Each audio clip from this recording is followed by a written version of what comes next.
Ya está en línea con nosotros el director del Departamento de Salud Mental y Psiquiatría de la Universidad de la Frontera, el doctor Luis Silva, a quien, por cierto, agradecemos la gentileza que ha tenido para con nosotros, para con nuestros televidentes, de conversar lo que a mi juicio es un tema tremendamente relevante y hasta ahora muy poco tratado, incluso a nivel de quienes toman las decisiones en el país. Entonces, y además comentarles a ustedes que están en sus casas que esta conversación que vamos a realizar ahora con el doctor Silva es el inicio de un acuerdo, de un diálogo, de un convenio entre el Departamento de Salud Mental y Psiquiatría de la Universidad de la Frontera y Ufrovisión para poder abordar al menos una vez a la semana con algún especialista del departamento temas vinculados a salud mental. Entonces, reitero mis agradecimientos, el agradecimiento de Ufrovisión al doctor Silva. Muchas gracias por acompañarnos, doctor, y por atender el llamado de Ufrovisión. Muchas gracias por haberme invitado, muchas gracias por la posibilidad que tenemos de conversar de estos temas. Yo creo que la población debe estar bien informada. Hay mucha desinformación, mucha noticia falsa, mucha noticia que muchas veces genera más problemas que los que pueda resolver. En el Departamento de Salud Mental y Psiquiatría de la Facultad de Medicina, hemos acordado hacer todo un esfuerzo para poder llegar a la mayor cantidad posible de personas con cuestiones que son de información, que no tienen que ver con cosas extraordinariamente técnicas y rebuscadas de especialidad, sino que tienen que ver con cuestiones que en el fondo son de sentido común. Así es. Enfrentamos... Sí, doctor. ¿Perdón? Sí, quiero comentarle que bueno, en ese marco también es que abordamos esta conversación, tratando de bajarla a un lenguaje lo más sencillo posible para nuestros televidentes, de manera que sea fácil de digerir, pero también de eventualmente identificarse con lo que estemos conversando y, si es necesario, de acuerdo a lo que nosotros planteemos, también buscar las ayudas. Quiero partir, doctor Silva, preguntándole respecto de este informe que esta semana entregó la consultora internacional Ipsos, que hablaba sobre una encuesta, fíjese, realizada en 30 países, que arroja entonces que en Chile el 56% de las personas cree que su salud emocional se ha deteriorado desde el comienzo de la pandemia, pensando además que el mismo informe señala que el promedio global es de 45%. Entonces, me gustaría preguntarle cuáles son a sus juicios las causas que pudieran generar esta sensación. Ahora, yo creo que tenemos que ponernos primero de acuerdo a qué vamos a denominar salud mental. Perfecto. Porque si empezamos a pensar en enfermedades, no estamos apuntando a lo adecuado. Porque fijémonos un poco en lo que, para poder guiarnos, en lo que dice la Organización Mundial de la Salud acerca de qué es la salud mental. Y la define primero como un estado de bienestar, un estado de estar agradado, de estar bien, de estar sin conflictos. Y esta persona que está con este estado de bienestar es perfectamente consciente de sus capacidades. O sea, ¿cuáles son las capacidades que tengo yo? Fundamentalmente para enfrentar dificultades, para enfrentar tensiones que me da la vida diaria. Si una persona con una salud mental saludable es capaz de ir resolviendo los problemas que la vida le va generando y los resuelve con alguna tensión, pero no con una tensión que lo destruye. Entonces, primero es posible que sea consciente de estas capacidades y pueda trabajar en forma productiva, en forma fructífera, capaz de contribuir con la sociedad. O sea, cuando alguien tiene esta característica, está por una vida mental saludable. Fíjense ustedes que aquí aparece esta necesidad de hacer frente a las tensiones. Las tensiones comunes las enfrentamos con poca dificultad, pero tensiones que son extraordinariamente graves, que ponen en peligro la vida de las personas, que ponen en peligro su integridad, ya es mucho más difícil enfrentarlas con tranquilidad. Entonces, cuando hablamos de la pandemia, estamos hablando de una situación excepcional que está atacando al mundo completo y que significa, ustedes lo están viendo a cada rato, ¿no es cierto?, la posibilidad de muerte y la posibilidad de muerte extraordinariamente dolorosa, porque se pierde la posibilidad de respirar muchas veces y además se muere solo, porque la gente tiene que ser aislada y llega a los servicios de atención y llega a los hospitales y no pueden tener la visita de seres queridos, de seres que lo están protegiendo. Entonces, tenemos una situación que es bastante llamativa, que está en la mente de todos nosotros y que además nos hace ver que estamos en una situación de verdad de guerra. Está ese enemigo ahí. Ahora, ¿cómo con ese enemigo voy a estar pensando que tengo las capacidades para hacerle frente de manera adecuada y fructífera? Empiezo a insegurizarme, me empieza a dar miedo. Entonces, una primera cosa que va a afectar a la población es la idea de riesgo, es la idea de estar en guerra. Y es una idea real, no es una idea que sea inadecuada. Ahora, esa idea real la tenemos que enfrentar de manera positiva. Es decir, ¿cómo es que vamos a hacer cosas para tener menos posibilidades de llegar a enfermar y de tratar a aquellos que se enferman? Entonces, primero tenemos esa situación. La enfermedad que nos hace frente, la enfermedad que es grave, la enfermedad que está ahí como una especie de fantasma, porque los vectores somos nosotros mismos. Entonces, el niño pequeño, dulce, tranquilo, que llega a la casa y es portador, puede matar a su abuelo. ¿Se dan cuenta? Es una situación que cuando uno la piensa es escalofriante. Pero, ahora, doctor, afortunadamente hay medidas para enfrentarla y tenemos una población que ha tenido una actitud deleznable muchas veces.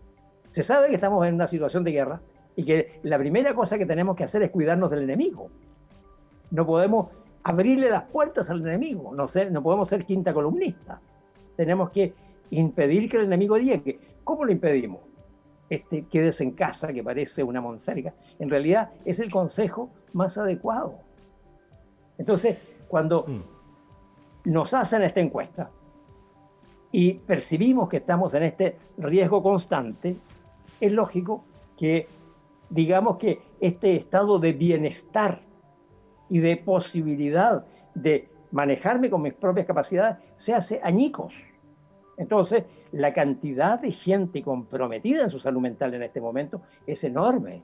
Están los pacientes que tienen la enfermedad, están los que potencialmente pudieran tenerla, y está esta gente que están siendo, muchas veces han sido reconocidos con justicia como héroes, que son los personales, las personas que están en los servicios de salud haciendo frente al paciente que llega.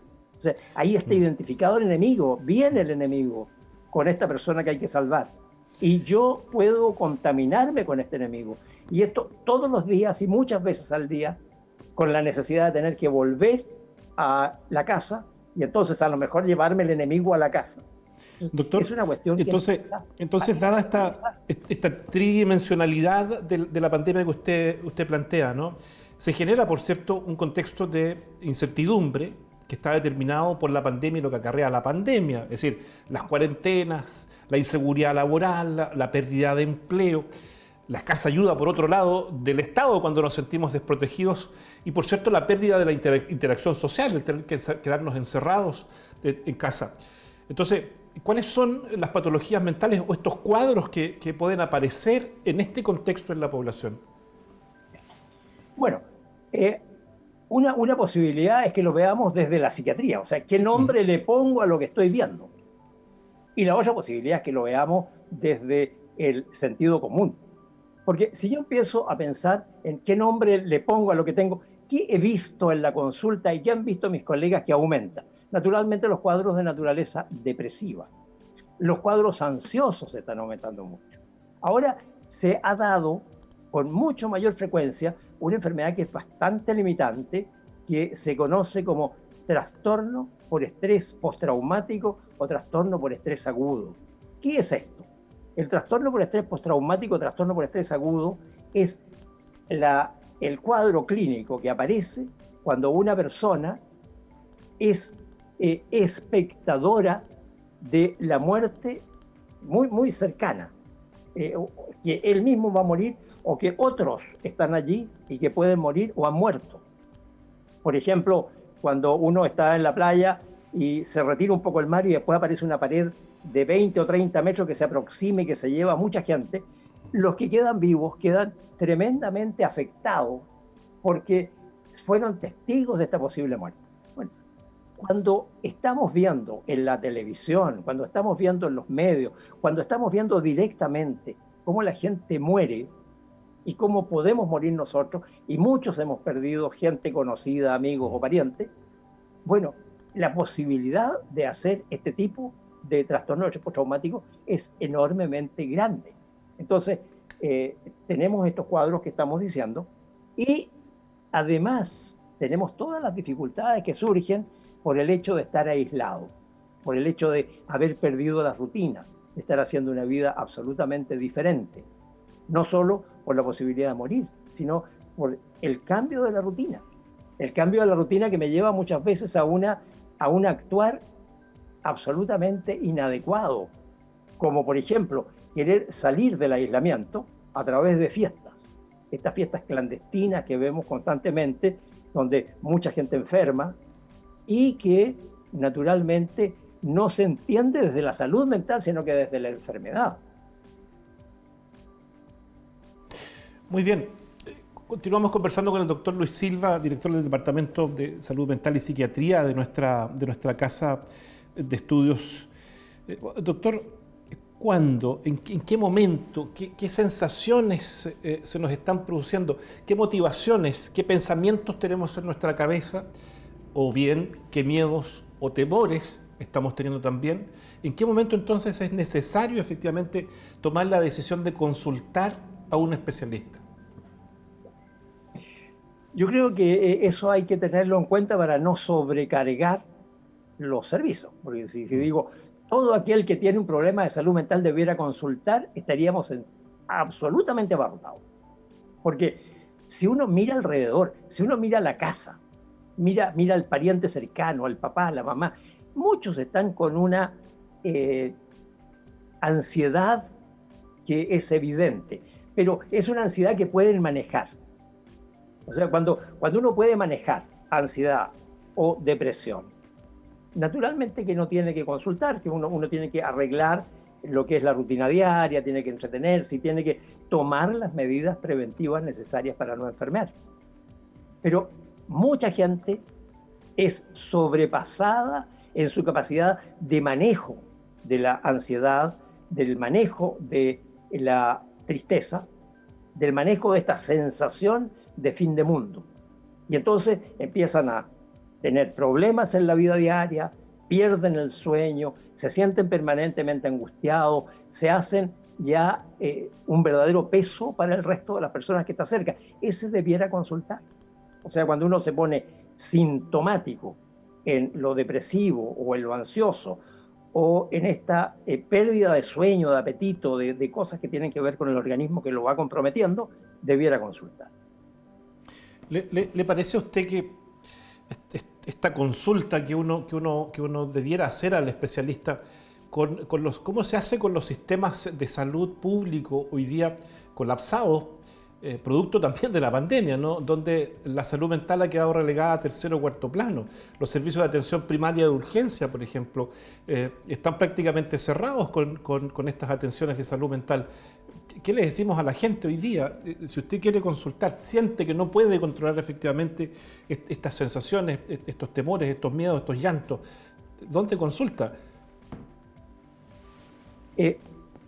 Primero, lo importante, más que hay que dedicarse a la curación, pero la prevención es importante. La prevención es importante para no llegar a esos estados. Ahora, la prevención, el conocimiento de lo que está sucediendo, el mantenimiento de las rutinas diarias, la observación de todas aquellas cosas que nos han dicho que debemos hacer para prevenir la enfermedad, van a disminuir la dificultad. Ahora, cuando la dificultad de todas maneras nos gane, hay en los servicios de salud los centros que están haciendo salud mental. Ahora, junto con las cuestiones relativas a la enfermedad como tal, tiene que aparecer cada vez con más intensidad la atención a la gente que tiene problemas de salud mental. Entonces, los servicios de psiquiatría tienen que empezar a tener actividades que generen una posibilidad de consulta por una parte y de prevención por otra. Ahora, a propósito de esto, los equipos de salud que están tratando en primera línea, o en última línea, como ustedes quieran llamarlo, con la enfermedad, que son los que están frente al paciente grave, naturalmente que se han ido fundiendo. Ahí aparece otra dificultad que tiene que ver con el COVID, que es esto que se ha llamado el burnout, el quemarse, el fundirse de los equipos, que empiezan a presentar sintomatología de desánimo, pérdida de sueño, falta de apetito, o sea, todo aquello que tiene un elemento depresivo y muchos elementos ansiosos. Y tienen que ver con el agotamiento y con la sensación de riesgo permanente. Ahora, con ellos, ¿qué se está haciendo? Por ejemplo, se está haciendo talleres con los equipos, en donde psicólogos y psiquiatras van a conversar para que estos temores se lleven a una discusión que, al esclarecer los problemas, disminuye la ansiedad, disminuye los temores. Entonces, estas actividades que son preventivo-curativas, pudiéramos decir, se pueden extender y se deben extender al resto de la población. O sea, en los SFAM, por ejemplo, debiera haber en este momento algún tipo de actividad destinada a acoger a la gente que está teniendo estos problemas de salud mental a causa del COVID. Porque un problema diferente es el que tiene el COVID, porque sí, claro, ahí también hay problemas que tienen que ver con lo neurológico y lo mental, que es bastante también como complejo y que se puede tratar.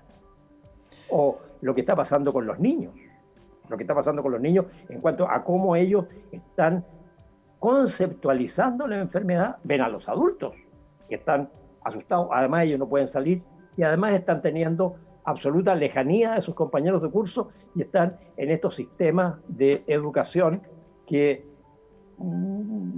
tienen dificultades porque se sienten un poco en clase y un poco no en clase y empiezan a tener problemas de rendimiento y entonces también hay que con ellos hacer varias cosas que son y que están tendientes a disminuir el problema. O sea, hay entonces una complejidad que es necesario ver como tema a tema, y por eso es que habíamos propuesto que, por ejemplo, los psiquiatras infantojuveniles vengan a contarnos cómo está la enfermedad golpeando a los niños, o que un filósofo o una filósofa del departamento venga a conversarnos acerca de cómo el sentido de la vida ha cambiado y ha sido vapuleado por esta experiencia de una muerte cierta.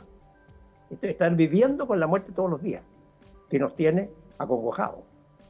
Y claro, y este sentimiento, doctor, de pérdida del sentido de la vida por la proximidad de la muerte, se vive todos los días y se traspasa también de una u otra manera a nuestros hijos, o nuestros hijos lo ven a través de la televisión, lo escuchan a través de la radio, escuchan la conversación con los papás. En este sentido, doctor, quiero preguntarle, ¿podemos limpiar nuestra mente pensando, digamos, en un ejercicio práctico? Así como uno se limpia, por ejemplo, se cepilla los dientes todos los días en la mañana, como un ejercicio práctico, ¿es posible también, guardando las proporciones evidentemente, limpiar, despejar nuestra mente, descontaminar nuestra mente con la idea de tratar de generar una barrera que no nos permita que pase tanta toxicidad de información por otro lado? Yo creo que es un punto que es extraordinariamente importante, ¿no? Esto de mirarlo como quien se limpia los dientes. O sea, uno muchas veces olvida que la higiene mental, esto de tener formas de vida, de pensamiento, de rutina, que me lleve a una vida mental sana, es una cuestión que importa, no es una cosa que uno pudiera tomar a la ligera. Ahora, medidas de salud mental. Desde luego, una cuestión imprescindible en la vida del ser humano es tener un sentido en la vida. El sentido de la vida no lo estamos perdiendo por el hecho de estar amenazados por la pandemia. Aquí hay un ejemplo, creo yo, histórico de un psiquiatra que fue prisionero de campo de concentración y vio cómo murió su mujer, cómo murió su padre, cómo murieron sus hijos en el campo de concentración. Y él decía, lo más fácil para mí habría sido correr a la alambrada y afirmarme en los alambres, porque habría yo en ese momento perecido. Pero la dignidad de la vida no me la puede quitar nada ni nadie. Esta dignidad que tengo que defender. Y esta dignidad la voy a basar fundamentalmente en descubrir el sentido de mi vida, hacer una cruzada para descubrir el sentido de mi vida y la libertad que tengo, porque en la vida tenemos libertad, usarla con la responsabilidad adecuada para que mi vida llegue a buen puerto. O sea, si tomamos esa idea y la trasladamos, ¿no es cierto?, a lo que estamos viviendo, aquí también estamos cercados. No están los nazis con su cámara de gas o con su reja electrificada, pero hay una amenaza que nos tiene también como en campos de concentración. Y podemos perder la dignidad de la vida en ese campo de concentración. Fíjese usted que en este momento estamos diciendo cómo ha aumentado la violencia intrafamiliar y el consumo inadecuado de alcohol en la familia. ¿Por qué? Porque estamos viviendo cercados y no tenemos un sentido de la vida adecuado. No pensamos en el sentido de la vida porque estamos en el trabajo de todos los días. Entonces, no sabemos hacia dónde vamos. Despertamos en la mañana y vamos al trabajo, trabajamos, volvemos. A veces usamos droga, a veces usamos alcohol. Son cuestiones que naturalmente nos van deshumanizando. Entonces, para la higiene mental, tenemos que recuperar la humanidad. Tenemos que recuperar esta posibilidad de pensar en el sentido de la vida. ¿En qué se traduce esto? En que las rutinas diarias no las perdamos. Que nos levantemos a horas más o menos iguales, que hagamos todas las cosas que tenemos que hacer habitualmente, pero además que nos preocupemos de nuestro crecimiento. Cuando estoy comunicándome con un pariente muy querido que tengo muy lejos y me estoy comunicando utilizando los medios que en este momento tenemos, estoy haciendo una cuestión que no solo redunda en el otro, sino que redunda también en mí. Los seres humanos somos seres sociales, no podemos estar aislados física y mentalmente. Ahora estamos obligados a un aislamiento físico, pero no a este aislamiento social. En este momento podemos estar conversando, a pesar de que yo estoy en un lugar lejano a la emisora, al canal. Y sin embargo podemos conversar como si estuviéramos juntos. Y ustedes, los auditores, nos están viendo como si estuviéramos con ustedes. Y de hecho estamos con ustedes. O sea, hay esta relación. Eso no podemos perderlo.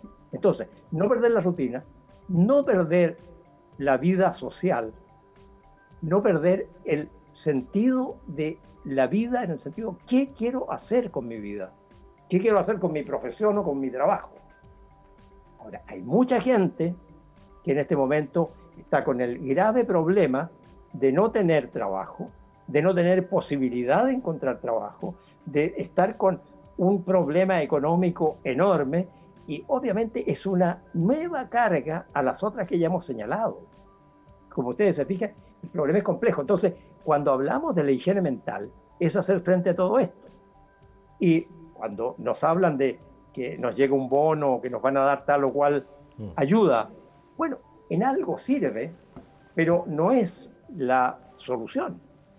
La solución está en que cada uno de nosotros empecemos a fijar un rumbo que sea humano. Doctor, usted, a ver, vamos a cerrar la entrevista porque nos quedan 1 minuto y medio, para serle franco. Y no puedo dejar de hacerle esta pregunta, doctor, porque usted ha sido formador de generaciones de médicos en nuestra Universidad de la Frontera, de especialistas psiquiatras también. Entonces, permítame por favor esta pregunta. ¿Por qué es tan caro acceder a una consulta con él o con la psiquiatra? Estamos hablando porcentualmente del orden del 15% del sueldo base y quizás más. ¿Cuál es su mirada respecto de esto? ¿Por qué es tan cara? ¿Es cara la formación del médico psiquiatra? De acuerdo. Mire, yo prácticamente toda mi vida profesional más activa la pasé en el hospital actual Hernán Enrique Saravena, en donde estaba, como muchos ahora, 8 horas trabajando ahí. Y el sueldo era el sueldo de cualquier funcionario con esas horas de trabajo. No teníamos una prebenda especial. Ahora, naturalmente que cuando estoy en el ejercicio privado de la profesión, el ejercicio privado de la profesión tiene que ver, ¿no es cierto?, con la posibilidad que haya un buen sistema previsional que genere los fondos necesarios para que el neurocirujano, el especialista en cirugía estética, estoy nombrando los caros, bueno, hay varios que son relativamente caros, puedan ser cancelados. Ahora, si miramos lo que gana un psiquiatra, imagínese usted que yo pongo en mi consulta un determinado precio. ¿Cuánto me demoro en ver un paciente? En 1 hora veo un paciente. Por lo tanto, en 6 horas de trabajo vi 6 pacientes. Entonces, si comparan lo que yo cobro con lo que cobra, sin ser peyorativo, algunas especialidades que en 10 minutos, 20 minutos ven un paciente, naturalmente que es bastante diferente lo que voy a poder obtener si me dedico bien al paciente. 1 hora entera dedicada a él. Eso por una parte.